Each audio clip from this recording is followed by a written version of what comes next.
की रितेश भाई कथी उदास बैठल छो? की बताइया तोरा गौतम भाई, म्यूजिक बाय डीजे विकास। ऐसा घटना होय छै कि हमर हृदय फट करके कठोर हो गेले। की भए गेल ऐसन बात? तो सुनो गाना के माध्यम से। झूठो प्यार में फसल कई ओता हमरा के पिटवल कई छोरी पिंकी रे। झूठो प्यार में फसल कई ओता हमरा के पिटवल कई छोरी पिंकी रे। पता चलल ओता माल चची हतारी रे।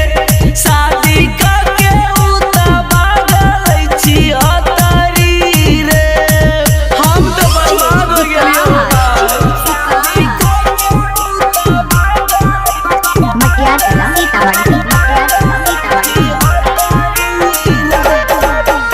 सोचने रही है एकरा संग में शादी हमरा चाहिए। शादी यारा चाह के मैयो बाबू से बतइबै। सोचने रही है एकरा संग में शादी हमरा चाहिए। शादी यारा चाह के मैयो बाबू से बतइबै। ई मूड खराब कैलकै हमर पैसा उड़लकै छोरी पिंकी रे। बाकी मूड खराब कैलकै हमर पैसा उड़लकै छोरी पिंकी रे। पता चलल ओता भागल छी हतारी रे। हमर पैसा उड़लकै छी हतारी रे। सब पैसा उड़ा देलकै हमर, अब हम ककरो नहीं रहलिए। म्यूजिक बाय डीजे विकास सीतामढ़ी।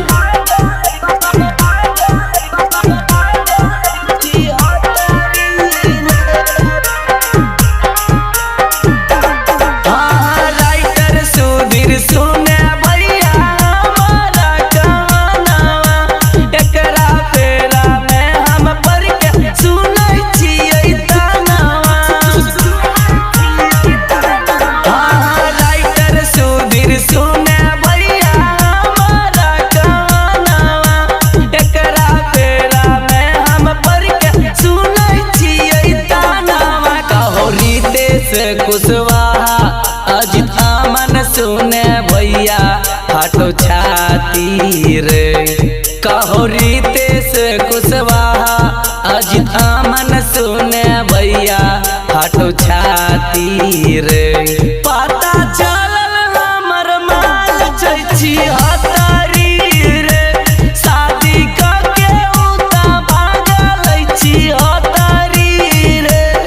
झूठो प्यार में फसल कई ओता हमरा के पिटवल कई छोरी पिंकी रे। झूठो प्यार में फसल कई ओता हमरा के पिटवल कई छोरी पिंकी